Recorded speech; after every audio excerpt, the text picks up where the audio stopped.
All right, let's do this. Hey everyone, welcome to the first show with Think Tomorrow. This is Kyle J. Wolf, CFO. We have Tony Vieira as What's up, CEO, guys?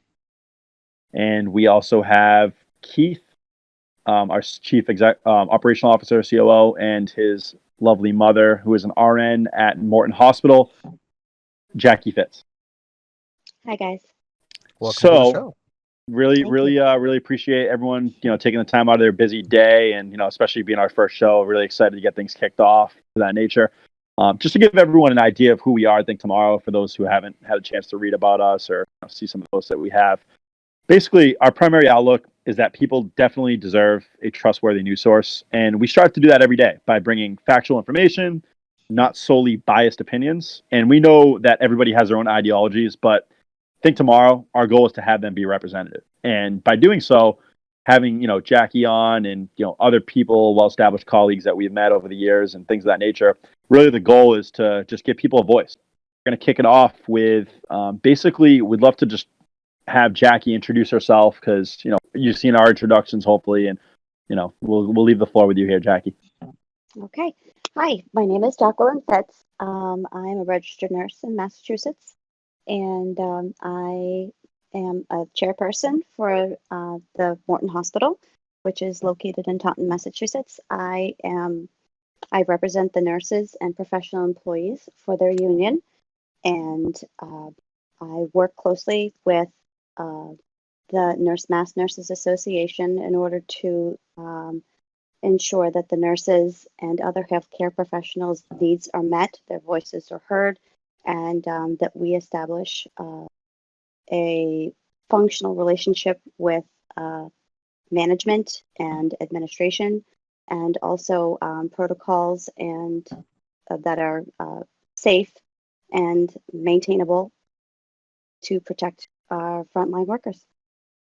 Awesome. No, it's exciting, and we're really happy to have you on the show here, and especially having a family member of the show is a good way to start off, I think. Just to Yeah, I think so. really get things smoothly, and So number one, right? Let's talk about PPE, personal protective equipment, and the usage. You can use that in any model. You can use it in healthcare, nursing, construction services. I mean, there's PPE in a lot of different parts of the world in different industries. Mm-hmm. So to look at the, as far as the Centers for Disease Control and Prevention, on March 10th, they kind of reacted to these national shortages, and we were starting to see a lot of issues with the N95 respiratory mask and not having a big enough supply. And 3M is one company that has kind of really not helped the U.S. as much as they should. And as of recent, they have stepped up. But the idea is, there was a huge shortage, and we weren't really prepared for any kind of pandemic. And I can't say many countries were, especially to this magnitude. And the idea of these masks are they're supposed to be worn by professionals, but they're now making them available to the public. And infants, ideally, you don't want kids or even the elderly. They're both probably the most vulnerable, and I think Jacqui can really allude to that. And in regards to masks, they're not always fitted properly, so they don't fit everybody's face. People are, the whole PPE thing being misused is, you're wearing your gloves, you're touching your phone, you're touching your keys, you're touching that gallon of milk, everything that some people have already gotten arrested or fined even for coughing all over at grocery stores, which is insane. But let's try to keep it conversational, guys. So improper disposal, people throwing gloves on the ground. I really want to hear Jacqui's take because she's in the front line seeing this day to day, and she knows people in the Massachusetts Nursing Association, and she's had the opportunity, as far as my conversation with her, to talk with Senator Mark Pacheco, and Joe Kennedy, right? And I'd love to just hear how those conversations went. If you could definitely, give us some feedback on that. Sure. So I totally agree with, I like what you said about initially about how the CDC had come out.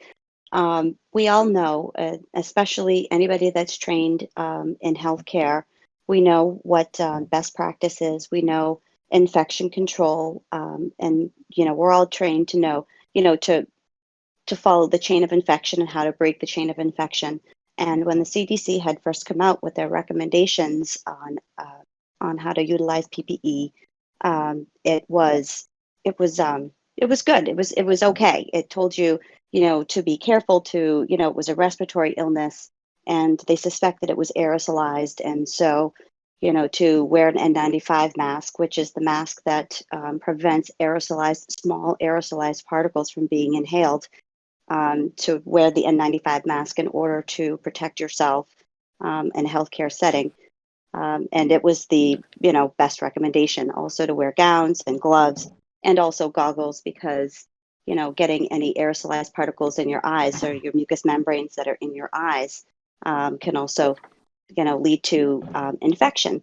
So the original CDC recommendations, I think, were on point. Then they realized that there was a shortage of PPE and they began to put out watered down infection control recommendations. And they said, well, maybe you don't need an N95 mask to accomplish these sorts of things. Maybe just a regular surgical mask is fine. Now, a surgical mask is really meant to protect other people from what you're exhaling, not really meant to prevent you from inhaling anything. So, in the clinic that we have at our hospital, they were having people use surgical masks to swab people for COVID-19. And, they still had gowns. They weren't using face shields. And that was a watered down recommendation by the CDC in order to conserve personal protective equipment. This, of course, raised hair on the backs of anybody that had any initial training on infection control, especially because we know this is not going to keep anybody safe. Subsequently, there was a huge rise in the number of healthcare workers that were becoming sick. It became a big news story. It was in the Globe, it was in the Herald, that a lot of healthcare providers were becoming sick suddenly. And it was directly related to the watered down version of the CDC's recommendation. Then they began again to say, nope, N95s turn out to be the safest pathway to prevent infection control. So most places have reverted back to the initial recommendations where people are wearing N95s when there is any type of exposure. Unfortunately, because of that, though, there's been a whole team of healthcare workers that have already been exposed to COVID. I am one of those people. I've been formally notified that I've been exposed to COVID. So that leads to me having to be quarantined in my home. I'm still able to work, but I am quarantined within my home because of some people my family being susceptible and having some lung illnesses that that would put them in a high risk category if they were to contract COVID. But in any event, with the PPE and the watered down recommendations, I think the CDC put everybody at risk, at that point, just in order to conserve PPE. And in order to fight this, I don't think that conservation has to be the first line, the first consideration. With PPE, it has to be actually preventing infection. Like we all know, that's the major purpose of PPE. So absolutely. Yeah, that's a really great take, and I don't want to shun Tony out. I would get a question out for him. And just before, I just a quick follow up, and then Tony, go ahead. And just wanted to follow up. So you said maybe you don't need an N95 mask, and that was the CDC saying that, right? Something along those lines, right? We're not going to put words in their mouth, but they came out and said, hey, surgical masks are fine, and then great. Now everything's spreading in the hospitals. People are more at risk being a nurse, being a doctor in that hospital. And really, that's the issue. And I think the CDC giving that advice might not have been a great thing. And like you said, you've had training, you understand what a surgical mask is for. It's, to avoid getting blood on you or whatever, right? It's not meant for airborne viruses to protect you from. And I think you made a great point there. So that's awesome. Tony, I want to revert to you. Do you have anything you'd like to ask? So obviously we have an equipment shortage in the country, right? And all over, we're all feeling the effects of it. Where do you think we could have done better from your perspective? I think, my personal opinion, I think that we should have all along have been maintaining stores of equipment, and continually been rotating that equipment and been, updating that equipment and maintaining that equipment and the PPE. So it turns out that a lot of the equipment that we had in the national, and the national storage had been outdated. So the PPE, the masks specifically, had been outdated for years. So, those materials that are utilized in the mask, they deteriorate just like everything else. Like you wouldn't, go buy milk that had expired 2 years ago. You wouldn't want to use personal protective equipment that had a shelf life that expired 2 years ago. It's not optimal.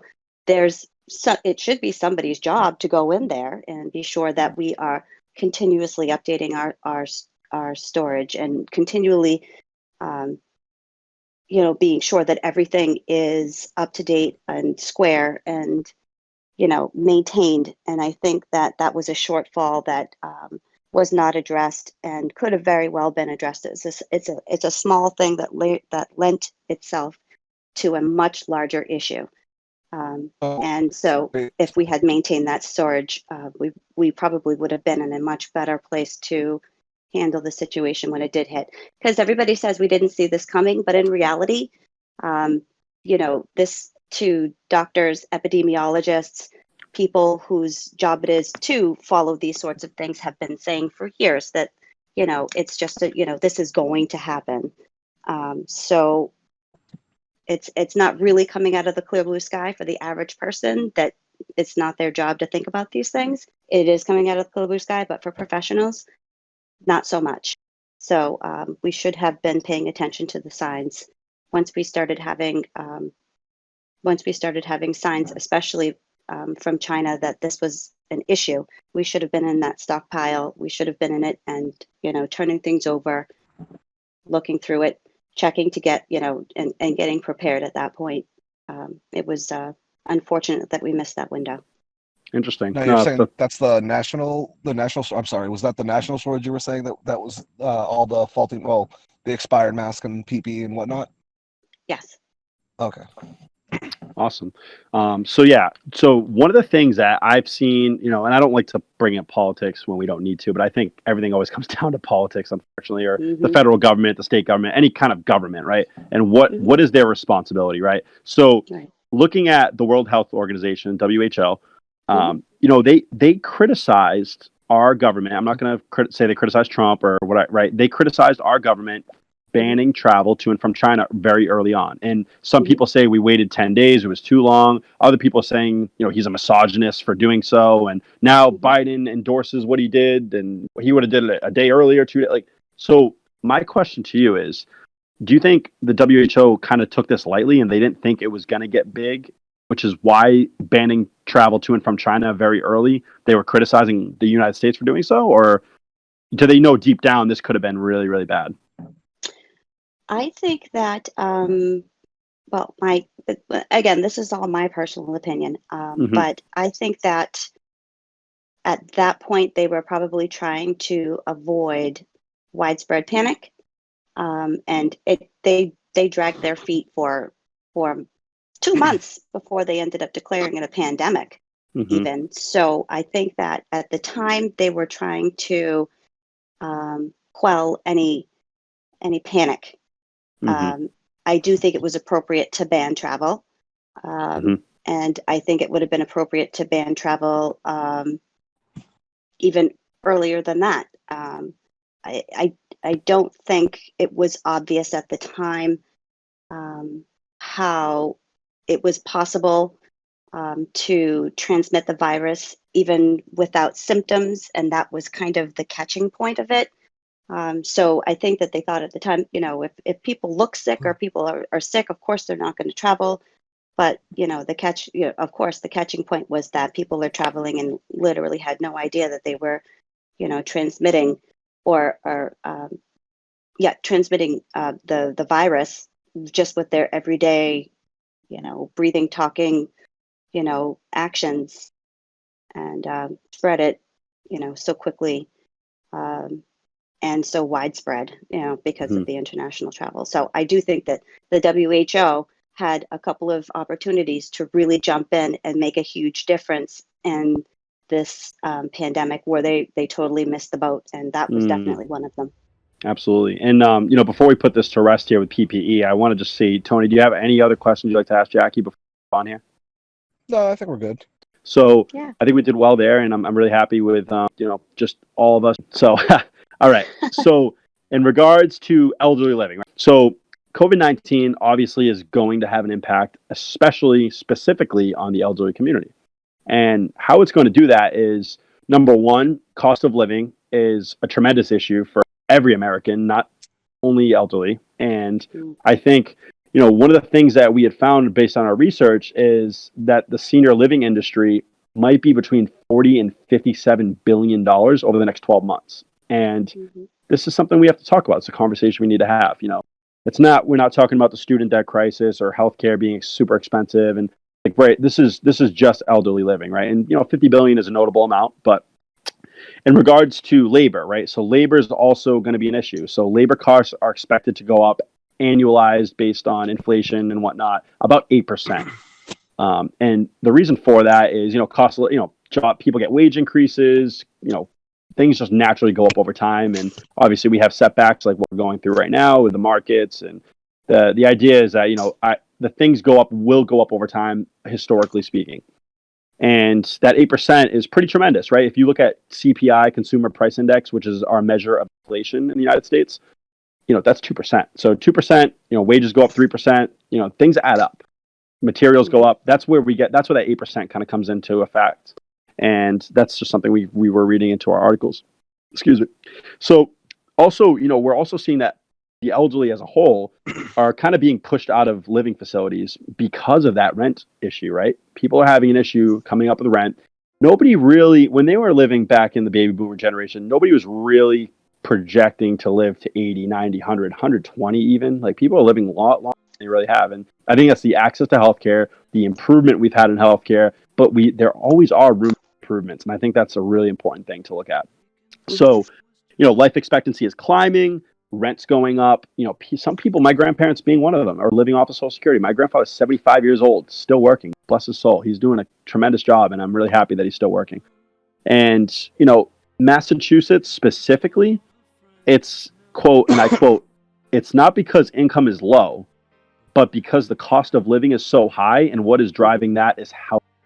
And this is Len Fishman, director of Gerontology Institute.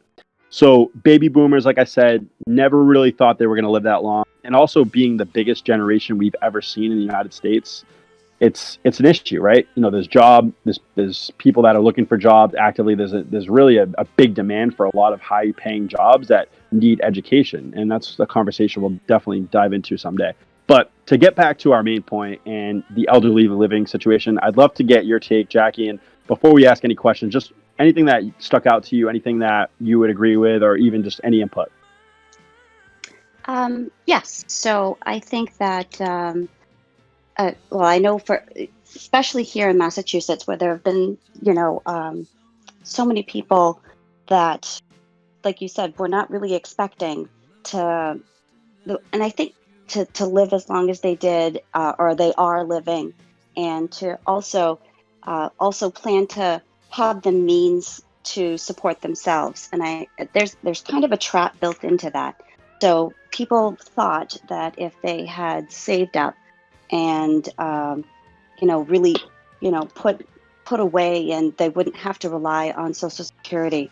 But the way that the system is set up is that if you end up getting to a stage in your life where you have your own home, you have a really nice nest egg put away, and it comes time for you to need to have a level of nursing care or assistance with living that requires you to go into a facility, or either it's assisted living or a skilled nursing care where they take care of you all completely. You are not able to enter that until you have liquidated all of your assets. So you have to liquidate all of your assets. They go back for a period of time that is up to 5 years to see where your money has gone, to see if you've made any substantial donations to your children or your grandchildren, and they will count that against you. And then the nursing homes or the skilled nursing facilities I had referred to, they charge you $5,000 a month to live or to be taken care of. So it's a system that was built to not allow people to hold on to their nest egg, to put themselves in a stable situation and not depend on Social Security. And so it kind of blindsides that person and then takes everything that they had and been saved for and worked for their whole life and flips it, takes it away from them, and then puts them in that situation. So it's kind of a catch-22 in my opinion. That's a really interesting take. And, Tony, is there anything that popped out to you that you'd like to ask? I mean, I don't know. There's just this is a really touchy subject with everything, because it just goes to how our system is. We should judge our country by how we treat our weakest people, and the way that we are treating our elderly and treating our poor and all that, because it all kind of encompasses one thing, is just despicable to me. And like you said, like, they're taking advantage of the elderly people. Like, they have to liquidate all their assets. They have to get rid of everything they've worked for their entire lives to go into a facility which, let's be honest, aren't always the best places I'm on to the be. phone. Yeah, so I mean, that's just kind of where I'm at. I really don't have much questions to ask, because I think you explained really well, and it's just yeah. Yeah, it's a really difficult situation. I think that everybody tries really hard to make themselves not be somebody that's dependent upon the system, because everybody knows that Social Security is not a livable wage. And then when it comes time to need to enter into the skilled nursing facility and come to the age where you do need to have care, full-time care, the requirements in order to utilize that portion of the system is just so enormous, and the sacrifices that that you have to make as a family and as an individual entering into that is so all encompassing. I've watched people go through it quite a bit, even as friends and people that I care for, having to offload all of their lives' work just to be able to get into a nursing facility. It's devastating to the family. It's devastating to the individual. Right. And Jacqui, I just have another question. So this is going to be a part of our show where we have the hot take alert. So it's going to be a hot take, right? And I'm very interested to see what you have to say. I know, I'm just going. So the Taunton Galleria Mall, we're all from Taunton, originally all of us here, and we understand the Galleria Mall was a staple, right? When it came out in the 90s, I believe, it was really, well known. Like, everybody in Massachusetts knew about it, even Rhode Island, the surrounding area, New England even would go that far, probably knew about the Galleria Mall. It was a very well known establishment.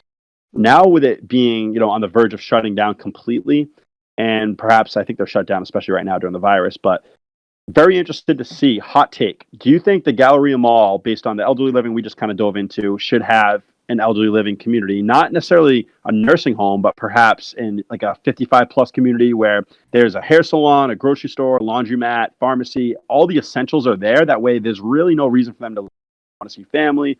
I'm just interested to see what you think, Jacqui, if that could pose an opportunity. I think that's a really interesting proposal, because it would really be a completely self-contained community, and it's large enough where people have an opportunity to move around, have exercise, visit other people. I could see why that would be a real benefit to the community, and the other 55 plus areas in the city. Some of them are lacking in in a lot of different ways. Having something that's more updated and has access to all those different necessities, and also has people feeling with the just the physical beauty of the place, that they're not being phased out, or that they're still involved and worth the investment, I think also would be a real perk to that. The other thing that I would say, which I know is completely off topic, but also something worth just considering is that in the city of Taunton, we have a homeless shelter, a single homeless shelter that has 24 beds for the entire city. So Wow. I did not know that. That's really yeah. very, very low. 24 beds. Yeah, 24 beds is laughable. And so if I could see it converted, if not into a 55 plus community, then the possibility of converting it into something that would be useful for the increasing homeless population within Taunton, I think would be invaluable, especially highlighted now during this COVID situation that we have where, you know, the homeless population have no place to shelter. Yet, never mind shelter in place, no place to shelter, period, full stop. I could see the benefits of converting that into something where they would have some place to lie their heads and have that turn into, you know, something not unlike what you were talking or referring to, but to benefit the homeless population. Wow. I'm glad I asked that question then, because you kind of opened up my mind and helped me realize I did not know 24 beds was really all they had. And obviously, homeless shelters aren't meant for a lifetime, having your own bedroom for life kind of thing. But so, you know, get on your feet. Let's get them educated. Let's get them, you know, give them some money to get themselves going, right? And I think that's really the goal. And I think, you know, that could pose an opportunity, and I wouldn't rule it out. And it gets them out of the city too. And I think that's the issue. When people come to Taunton and they see, unfortunately, how sad, you know, there's homelessness everywhere, but it's usually in the city, right? And it's not easy to see that, right? And, you know, perfect segue for Tony, because I want to get his take, and just wanted to segue into our next topic and our final topic with Mashpee Wampanoag tribe. And Tony's very passionate about this. I'm pretty assured that he's not even going to read any of these notes. He probably read them, but he's like, I know it all. I know it all. So Tony, enlighten us. So, all right. So, like you said, this is something I'm really annoyed about, right? So, the Mashpee Wampanoag tribe, they were trying to get a casino in Taunton, and through the legal system, the city of Taunton agreed and voted for it and approved this casino from happening. A few families in the surrounding area of where the casino would be took the tribe to court, and as a result of it, the tribe might be losing their 30 acres of land in Massachusetts that was allotted to them through reservation, right? Essentially what happened was there's a law that was put in place, and when the law was put in place back in, I think, the early 1930s, any tribe that was recognized at that time would be allowed to be given land trust from the federal government as basically reparations for all the mistreatment we did to the Native Americans. The Mashpee Wampanoag tribe, who has been in Massachusetts and on the Cape, so essentially they were the people that we had Thanksgiving with for the first time. They weren't recognized until 2007 under the Obama administration. And after that happened, they got their land in land trust, their reservation in Mashpee, and the land in Taunton in a land trust. Trump administration came in, and it's not all their fault, but these couple families in East Taunton sued the tribe, saying they cannot have the land because they weren't recognized before this law in place, which is technically correct, and this is why the casino was stopped. And the Native American tribe, the Wampanoag, had to take out loans in order to fight the lawsuit, which is still being held up in court right now. Last week, the Trump administration and the Department of Indian Affairs has decided that because they're not supposed to have a land trust, they are losing their reservation status on Mashpee, not just the casino land in Taunton, right? So they still own the land. It's just they're not allowed to have any of their tribal courts, tribal authority, any of their social programs that's supposed to be given to them through their own reservation status. It's all going to get taken away. It hasn't been done yet. It's still being fought through the courts because there is still a court battle going on. Nothing permanent like that can happen, but that is what's being tried to happen against them, if that makes sense. Now, Tony, I don't want to interrupt or anything, but we're going to call this the redemption zone. So we're going to give you time to redeem yourself. You said 2007 Obama administration. I think Obama was elected in 2008. You don't have to give me the year, but I think it was after. I don't want to correct you, but You might be right. I might have said it might have been the Bush Oh 08, administration. I'm sorry. 08, 09, or maybe the Bush in 07. Yeah. Maybe it was 07. Maybe Yeah. it was under Bush. I'm sorry. Yeah, No, you're good. kind No, of, I mean, obviously all these numbers roll together, and that's why we call it redemption zone. So we give you a chance to yeah. redeem yourself. No, I just, this whole thing really frustrates me because we're not giving them their land and their casino, not because they don't deserve it. It's because of a technicality and a bureaucracy issue, right? It's not that the tribe didn't exist back then. It just wasn't recognized by the federal government. We recognize that this was a native tribe. We just want to say, hey, you weren't recognized at the right time through a government bureaucracy, so you can't have what you deserve to have. It just, this whole situation disgusts me because it's just the same thing that America does year after year after year for generation to generation since we've started. And we're going to hide it up as of being a clinical error instead of it just doing the right thing. This is nothing. It's 2020, and yet we're still doing we're doing policies that we did in the late 1700s. It's ridiculous to me. Hot take alert. Tony, do you believe if they lose that land and the state or the city government of Taunton takes it over again or whatever have you, they buy it out, whatever the process works out, do you think East Taunton, that land deserves a dump? The new dump goes there? I mean, I wouldn't be against it because it would give, you don't want to have the casino there because it's going to create crime, it's going to create that. Well, how about a dump? You can smell that, day after day. All because you couldn't give a casino into the town, which would have brought money into the town, would have brought business in the town. The Native Americans, the Wampanoag, paid for that whole stretch of 140 that's been all rebuilt was paid for through the Wampanoag tried to get their casino as part of the deal. They also were going to put more police on duty because to make up for the high rise in crime, because that's probably going to happen. They were going to put more firefighters on, plus they were going to have their own firefighters, their own whole department, their own security. It's just a whole thing. They were going to do so much good thing for the city of Taunton, right? And people like to bring up Mohegan, with the casino down in the Mohegan Sun, right? Mm-hmm. They're like, oh, look around Mohegan Sun. There's not a lot of business there. Yes, because it was designed to be built in the middle of nowhere.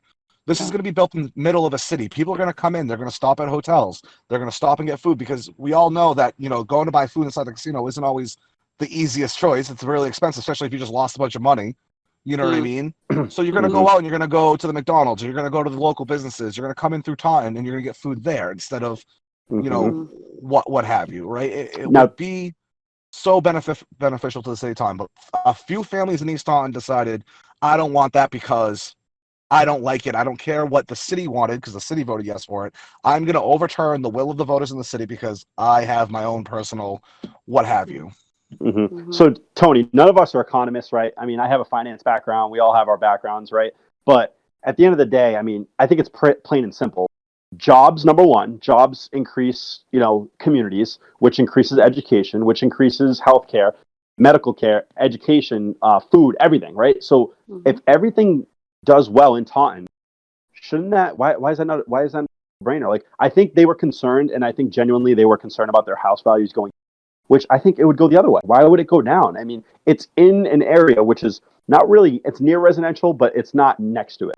So it would be far enough in the woods, it'd be pushed back enough, they could put trees in the front, make it look pretty, whatever you have it, but it's not next, I mean, it's about half a mile from the elementary school, East Taunton Elementary. Yeah, and you were just talking about the mall, right? The mall's dead right now. It's shut down completely, right? There's no business there. There's nothing going on there. That casino was gonna either build its own mall or it was gonna incorporate the mall that we had now into it. Correct. Right? And that would have just done so much. But instead, you have a giant freaking, however long big that building is, doing absolutely nothing, right? You don't have the money coming in. You don't have the tourists coming in. Taunton is just a know-nothing city right now. What does anyone come to Taunton for? The Bristol Court? Like, there is no reason to come into the town or the city. Not a good enough reason. I agree. And I'd love to get Jacqui's take on this because I don't want to put words in your mouth, but I think you're a Tauntonian for life. You're born here, or? Oh, no, actually, I wasn't. I raised my children here. I moved here in 1990, actually the year 2000. I moved here in the year 2000. Okay. So, yep, I've been here since then, and the city has changed.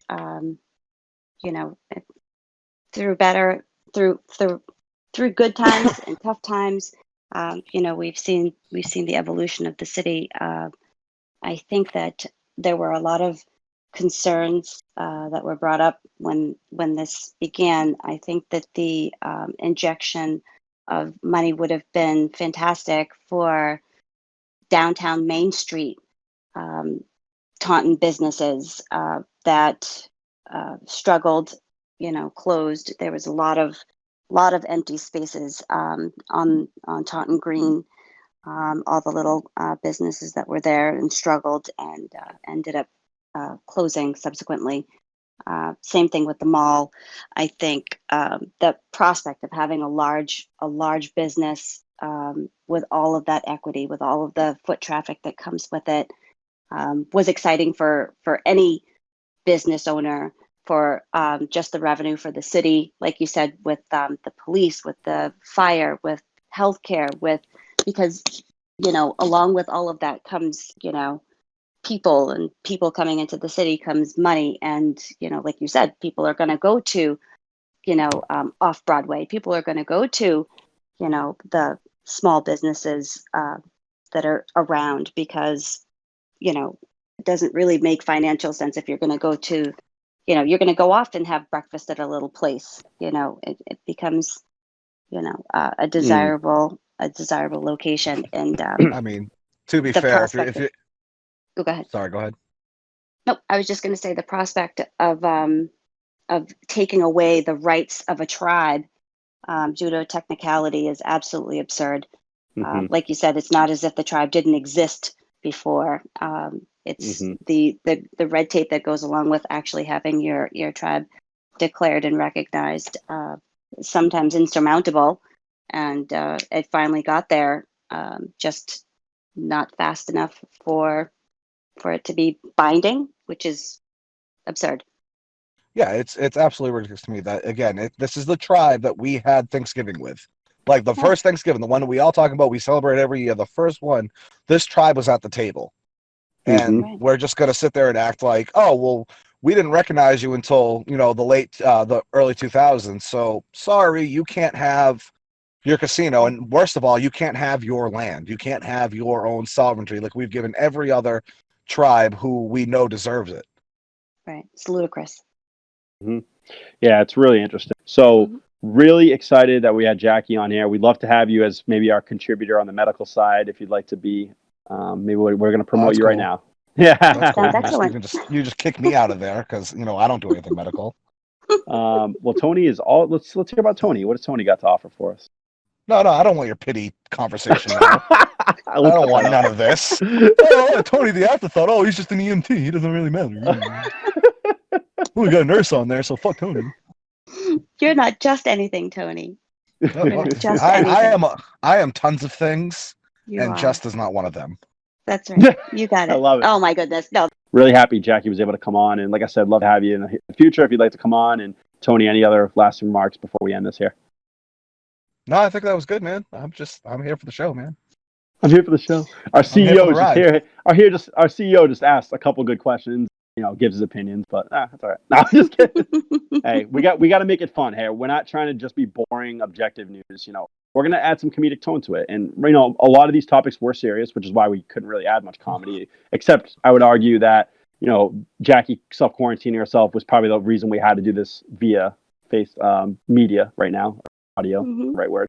But yeah, just really happy everyone was, we were able to talk this through and really dive deep. And I think we could talk about this for hours and hours and hours, but to really give you a glimpse of what our show is going to be. And eventually we are going to have cameras. Once we have the right funding, we have the money to do so, we will be on a camera. We'll be front and center, kind of like, any other show you watch on TV. And we'd love to get that going as soon as possible. But at least for our first show, we'd love to just give you some content, something to think about, because these are three things that maybe aren't being talked about. Maybe it's just the negative news that you're seeing and, things like that. We're just trying to give you an objective, positive news and things that are happening that are issues. But hey, this is how we're going to dissolve it and resolve it. Thank you, everyone, for participating and watching the show here. Follow us on Facebook, Instagram, Twitter, LinkedIn, you name it. We will be there. PeopleThinkTomorrow.com. Peace.